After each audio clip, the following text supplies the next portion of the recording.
Welcome back to Wario Land II. We're back in Story 4 of the final chapter. Find the hidden door. Yes. Find the hidden door, aka just find the exit. Okay. You know, since we're doing Wario Land II, I just realized something. About that rumor that Shantae... Rumor about... by Way Forward. I just realized something. What? It would be Shantae's fifth game, and also the fifth Wario Land game, since technically the last Wario Land game we got was Wario Land 4. Well, technically no. Shake it. Shake numbered. Numbered wise. Oh, numbered one. Yeah, 4. Yeah. Does Master of Disguise count as well? Or no. not? Master of Disguise is not a Wario Land game too. Like, it's still a side-scrolling platformer, but it works on different mechanics. Basically, it's more. If anything, it's more similar to Wario Land 1 rather than the sequels. It works more based on power-ups rather than anything. Let me guess. The hidden door's about as obvious as just shining a bunch of neon lights on it saying, "Here's the hidden door." No, what they mean with hidden door dwebs is that this level is kind of a maze in the sense that it's all about exploring the stage and finding out which walls are breakable, so you can find passages and see where passages lead. So basically, it's kind of a maze. And you have to basically look at that, for example. There we go. See, this wall is breakable, and this wall is breakable too. So basically, just keep seeing whacking at walls, seeing which ones are breakable, and see if you can. So you can try to find your way through. Go ahead. Whacking at walls. Hey guys, this is one of my brilliant ideas. Make a maze and the Wario will get lost in it and he'll starve to death. Of course, Captain Syrup claimed that idea on their own, but who cares? Well, it's an exploration-driven game. It makes sense for Syrup to make a trap like this to delay Wario or something. My headcanon is one of her servants came up with that idea, but she just claimed all the credit for it. Well, yeah, Syrup would do that. Although surprisingly, she's much more chill and nice in Shake It. So. Well, that's because you know what happens at the end of Shake It. Well, true, but Dwebs doesn't know that, Joe. Me neither. Exactly why I'm not going to spoil. Oh, let me guess. It was actually Captain Syrup's twin sister. Chin. No wait. It was Syrup's twin sister, Risky Boots. Seriously, I am convinced those two are related and how similar they are. No, I have to wonder where her sister got a purple tinge of skin from. Wasn't she more red and black? She fell into a vat of chemical. In the first game, yeah, but then she turned purple for some reason. Although games. I got two explanations for that. Either she fell into a vat of chemical, or Shantae screwed up one of her wishes. No, Dweebs. She went to the same school where Mr. Popo and Jinx went. How did that turn her purple? I don't know. Although the interesting... Oh, right, because they turned Mr. Popo blue. Although the interesting thing, Jova, is that Wario Land 4 is only called Wario Land 4 in the West, because in Japan it's actually called Wario Land Advance. My guess is Nintendo of America thought that it would sell better if they call it Wario Land 4. Capitalizing on the number, yeah. Yeah. So it's like how in version of the Ace Attorney series, where in Japan they're just simply numbered. It's like in subtitles. It's like the Crash Bandicoot GBA games. The first one in America it's called The Huge Adventure. Around here in Europe it's called Crash Bandicoot XS. In Japan it's just called Crash Bandicoot Advance. It's a similar case. Fortunately, they were clever enough to name it Wario Land 4 for the sake of... It's kind of like for the same reason that Sony of America decided to rename Dark Chronicle into Dark Cloud 2, because they knew Dark Cloud fans will buy it that way. Despite it being more of a spiritual successor rather than a sequel. But it's at very least better than what Atari did with the Legacy of Goku trilogy. Because the interesting thing with the Legacy of Goku trilogy is that Legacy of Goku 1 was crap, but Legacy of Goku 2 was a surprisingly very good game that improved on a lot of shit. And the third one was even better. Here's the problem. It wasn't called Legacy of Goku 3, it was called Dragon Ball Z Boo's Fury, as in, it takes place during the Boo saga. Here's the problem. Most people didn't even bother buying it, because they didn't know it was the third Legacy of Goku game. And because it was kind of associated with the crap first game too, thanks to the name. I mean, it's literally that's the thing, Jova. It's literally made by the same developer. It's literally continuing. It's literally Legacy Goku free in everything but name. Why the fuck they've decided to call it Boost Fury is beyond me. Like, yeah, it's like it's also like that with Kirby games, depending on where you live. Like around here, one of the games is called Kirby and the Rainbow Paintbrush. it's kind of this stigma for some reason that companies have with numbers that I don't understand. For example, Alpha and Omega free, and after that they stopped numbering the sequels. Same thing with Did they stop numbering them? I actually forgot instead. What about the Land Before Time sequels? Did they stop numbering those two? No, they always include a number in those. Oh Jesus! Roman numerals. I think the more recent one wasn't numbered, but I'll have to check.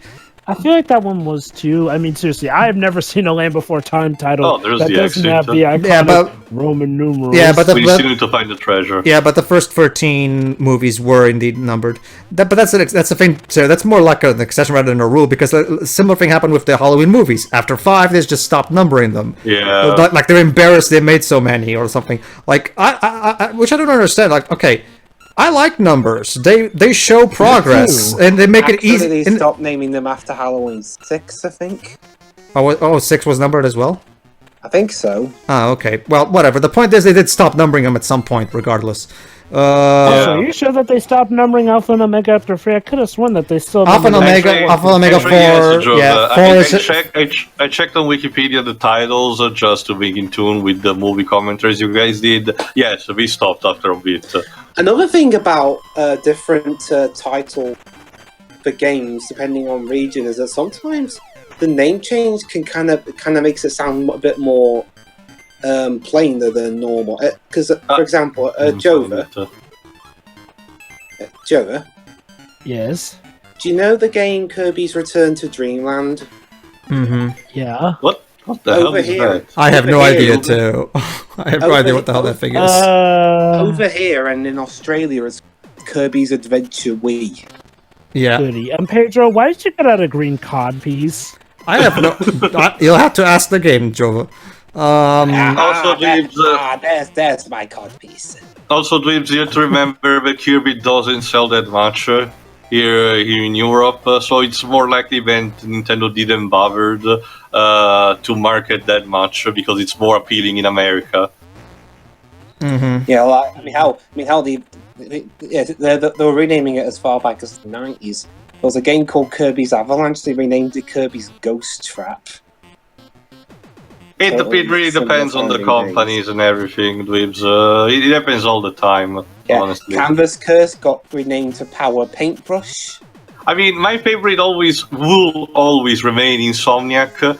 Constantly try to force their hands on Sony in having the Ratchet & Clank games having titles with innuendos that they obviously have to get changed in other countries because they cannot allow. Like, for example, one of the more recent games, Full Frontal Assault, or, for example, Ratchet & Clank All for One originally was supposed to be called Foursome with the second title. But one of them is called Up Your Arse.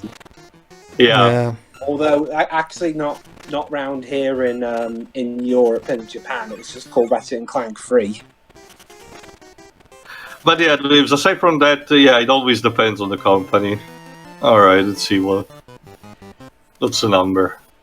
I'm sorry, Bob. He found that secret Is that a shield? I have no idea what that thing is.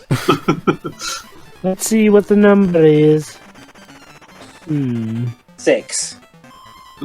We haven't even got a pick. 3. Yeah, there you go, you already lost. 3, maybe? One of these days that will work. Good one, too. Yeah, there you go. Oh, I got it. Alright, I got it. Let's add another piece to the puzzle. There you go. Again, almost halfway through, I guess. Again, this is clearly a very traditional Japanese painting. The final battle. Whoa. Of this story.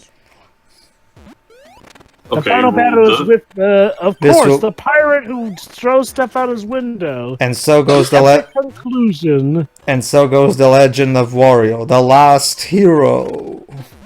Ma'am, are you sure this is the best Oh. strategy of defense? Just throwing random bombs out a window? It looks like it's working. Oh, it's not killing him. All I it's call doing it the is New making him Year's lose his Eve coins. strategy. Just throw shit up and see what happens. All it's doing is making him lose his coin.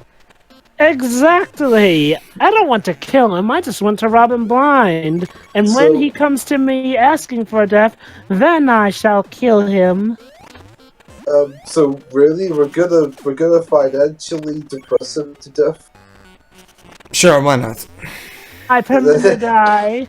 This is pretty dark for Mario Sim. Remember, Risky- Dweebs, well, Mario Risky- always has the deepest lore. Risky Boots isn't even doing it physically. She's getting to Mario psychologically.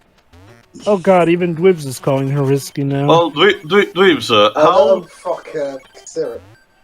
I mean, hey, you know, to be fair, we've never seen Risky and I'd Syrup like, in the same room. I'd like to remind you, Dwibs, that Syrup came first into the video game scene. Well- So I think Shantae was 2002. This was God, Shantae was 19 2002 no, on a it's Game about Boy Color game. Even back, no, it was very apparent to me right from the beginning that Shantae's art style I mean, Matt Boson has never been secretive about his love of old school side scrollers. Wario Land 2 came out for the Game Boy in 1998. Yeah, Let's- one in terms of year mannerism- before the first Shantae. Actually, Shantae, 4 years actually. Shantae came out in 2002. Oh yeah, I that's know, right. it's just so oh, yeah, weird because that's you know, right. the I first forgot. Shantae game Yeah. was technically a game.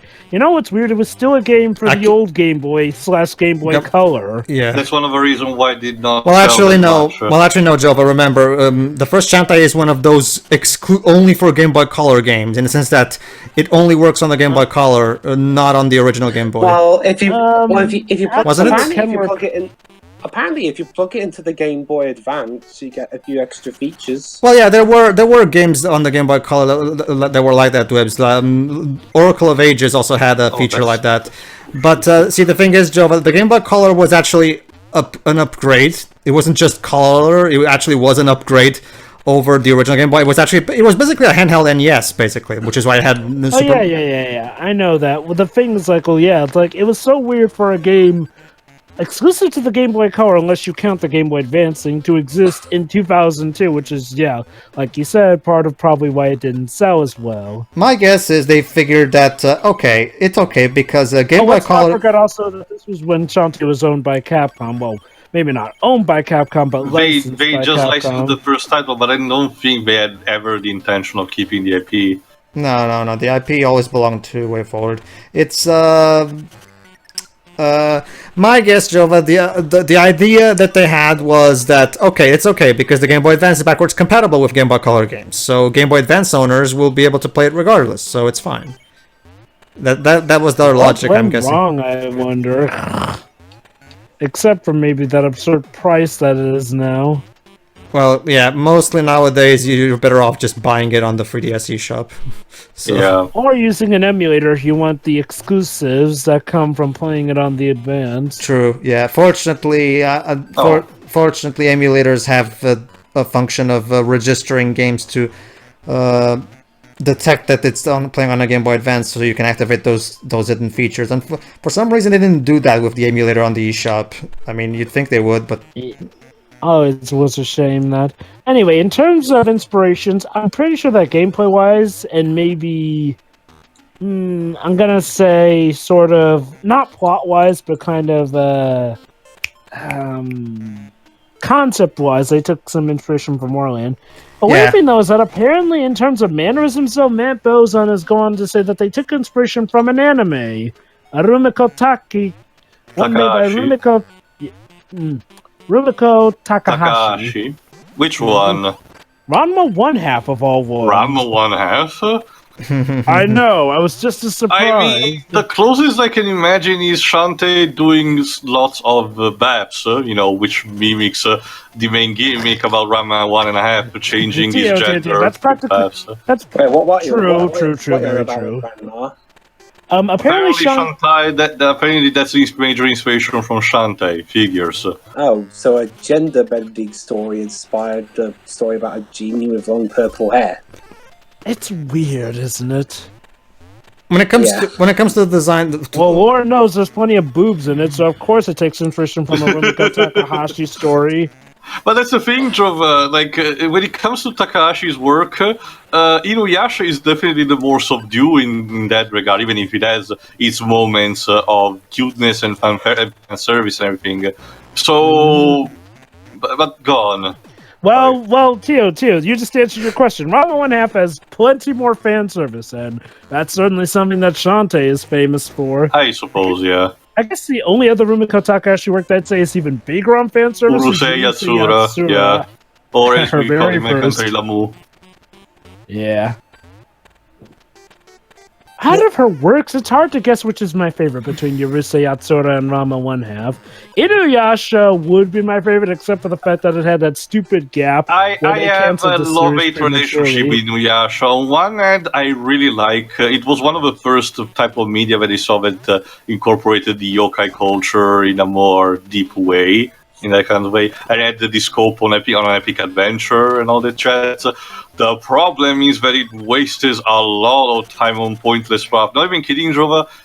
There's this thing that periodically, after each couple of episodes, there's like an obligatory episode where Kagome has second thoughts and doesn't want to go back to the Sengoku era. It's almost clinical in how cycling it is.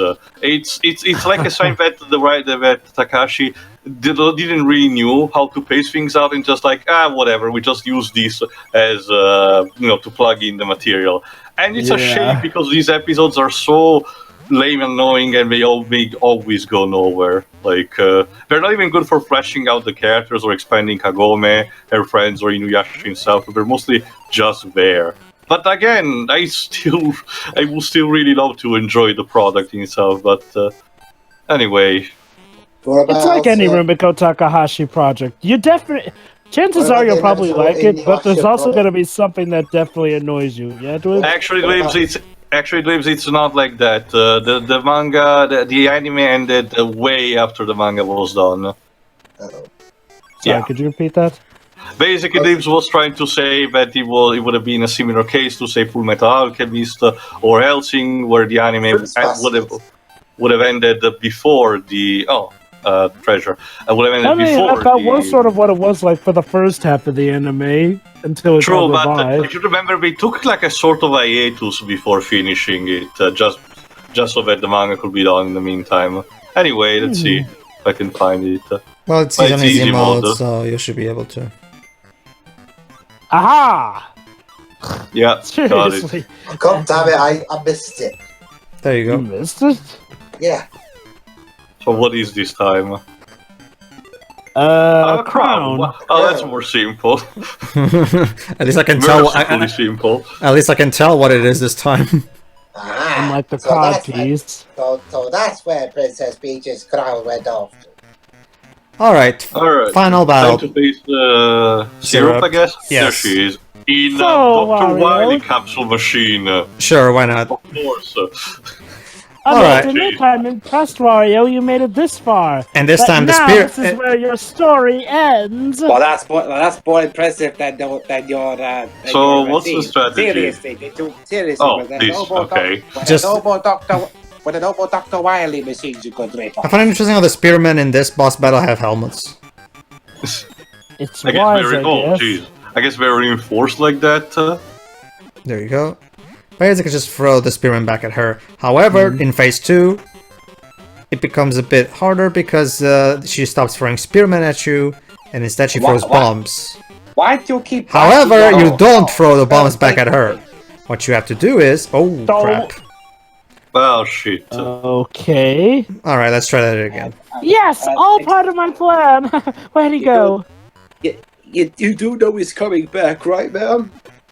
Yes, but imagine all the coins to lose. Actually, well, technically, you don't lose any coins in boss battles, so not even Shut that. up! I'm It's trying to just find the something progress, prosperous in this whole thing. Even then, it's not that You could big a have a deal. little break. Even then, that's not that A big a little deal. break. Any moment he'll be coming back for that door to ridicule me again. And oh yeah, that's right. There's this guy here. So you gotta love how even during the final boss fight, you can actually find a secret room during which you can take pause from said boss fight, and it's during her second phase of all things. It's a very chill game. I'll say. All right, let's see what else. Oh yeah, once again, these penguins with Bowling balls. bowling balls that somehow make you drunk. I have no idea. There we go. Oh, Finally, there you are. You sure took your sweet time coming back. I was busy. I was trying to find more coins. I noticed. I'm going to use the exact same. same tactic that didn't work before. Go ahead. I noticed that the fire starts with a pattern, but then starts to do whatever the fuck it wants in how it spreads with the columns. No, it's not that, Teo. It's the reason you're making that mistake is because of the bomb. Because the bomb, when it explodes, it throws in extra fires. But the fire is always using that same pattern. It never changes. Okay. So, You'll see. Hold on. Okay, so throwing the bombs back at her don't work. So what else can we do? that's think right. it- There you go, see, Teo, those- Oh yeah, I noticed. I think it's relatively easy. The bombs need to still be thrown, but they need to hit her from the above. I think. Nope. Oh. Any other ideas? Let's see. We need to. There we go. Oh. What? Of course, throwing a bomb at fire Wait. makes it stronger. Hold on. I blast-proof this machine, but a stray fire can somehow hurt me? It's the same. It's a similar kind of logic that Sonic Pocket Hey, Adventure works you on don't too. think You can of where you that can too. step on fire. So Oh, and she died, I guess. nah, it's okay. Nah, that's okay too. Fortunately, we're going to operate on Team Rocket logic, so she's just gonna Blast it off again. She's just gonna blast off again. But that's a fire pit. That doesn't exactly send you blasting off. It's a cartoon. Just roll with it. Maybe she's a ghost the next time we see her. All right. I mean, there's that theory going around that Risky 7. Boots is a ghost. Nope. Four maybe, or Ta-da! yay And the treasure is a piece of the puzzle. again. Which is not complete yet, but yeah, that's another wonder. We just completed the game, so what are But the we're other pieces? barely halfway through with the puzzle. Where are the other pieces then? Weird. Strange, isn't it? Anyway, here's the ending. So yeah, for the second time, Syrup's Oh, my fortress! Not again! You're rich. You can build it Come up. to think of it, even her castle looks like Wily's fortress. There they And go. this time you go original design. There you go. Both her and the three henchmen. Well, Mario gets the Oh! gold. She looks like a butterfly. Oh, my back! Don't My worry, leg. man. Oh, don't worry, man. We'll fix your back for you. You better! For the next time, I'll Alright, get everyone. Wario! And we end kind of like Pokemon with Wario Alright, everyone. riding into the sunset, sort of. All right, everyone. On the count of 3, we will charge on our back, which will straighten it up again. Ready? Wait, what? 1, 2, 3. Hey, her back's back to normal. Also, but yeah, this kind of feels like it should still be the ending. Like the average Game Boy games would really just end here.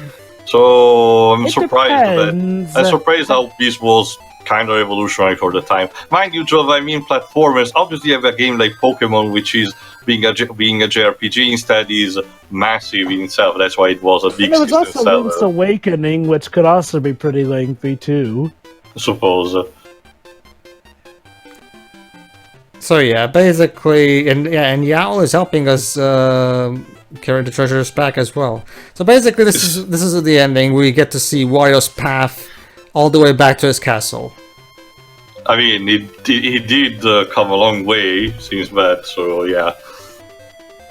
Dun, dun, dun, dun, dun, dun, dun, dun. Character designer. Kiyotake Hiroji. Most of these people probably aren't even at Nintendo anymore.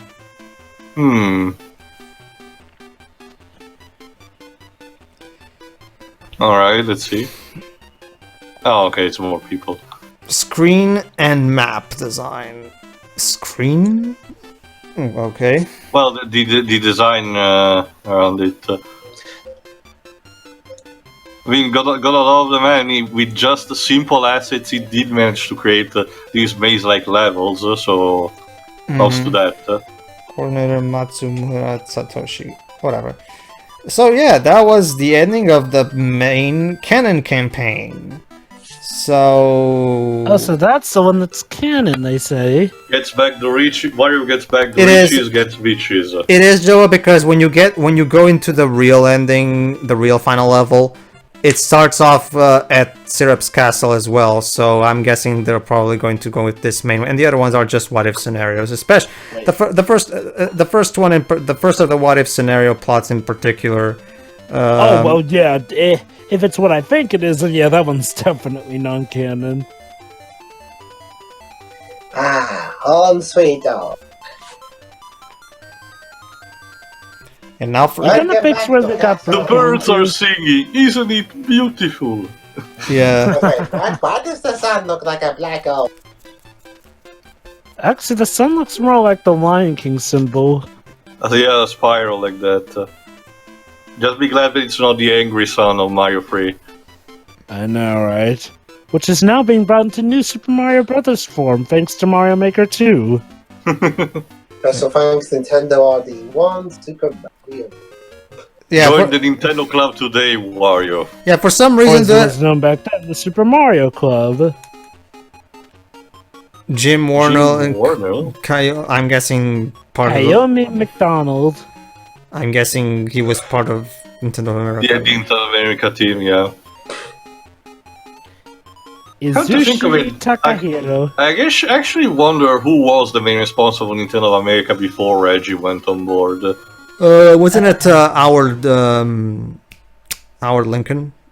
I'll search between parts. I'm pretty sure it was. Now, let's see what happens. Well, actually, hold on. Like, Howard Lincoln left in 2001, if I remember correctly, so I guess technically it would probably be someone else. Let me guess, so Wario can go back to sleep now. No, that's for another... What is that? So let's check out our tally. We have 50% stage clear, 50% treasure, and 50%... Oh, there we go. It's actually halfway through, actually. Yeah. Oh, alright. Not, so, yeah. The game... Turns out the game is only 50% done. So the sprites now are a bit more visible for the object, but I still can understand what that green thing is.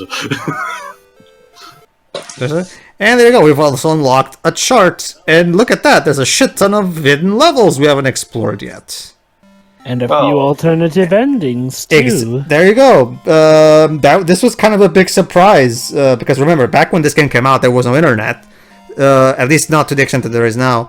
So... And physical guides were not exactly the most popular thing, at least not yet. So it was quite the surprise completing this game for the first time back in the day and finding out, oh, turns out there's a shit ton more game, and even alternate endings. Literally the same, like 2 times the game you thought you were playing. Yeah. Yeah, so that's quite awesome. The fact that they managed to cram in so much content in a game, because remember, this game came out for the original Game Boy. You know, like you can literally play this game on the old brick, as it's more commonly known, the brick, the Brick Boy, because of how big it is. So yeah, the fact that they managed to stuff this all in a Game Boy game, that's incredibly impressive. I mean, it came out in 1998, like this total. So yeah, this is probably pushing the old Brick Boy to its very limit. So well, before Pokemon did. True, but Oh, this came out before Pokemon. Wow. Mind you, it's still different genres. Like for a platformer, this was unprecedented. Kind of like compare this to the traditional Mario platformer, which is a much more linear structure. True, maybe a bit more in terms of level progression, like say 8 World with 4 levels each. But this one with branching paths, maze-like structured, and different gimmicks that you can do with each level, treasure collectibles and stuff. This was a all different level altogether when you think about it. It's one of the big reasons why it's stuck so much to people, and the reason we even got more Wario Land games after this. And I'm really impressed by it. It's still my favorite Wario Land game. I can see why. So anyway, everybody, tune in for the next part where we'll explore one of these good old what-if scenario thingies. All right, see you. See you. See you then.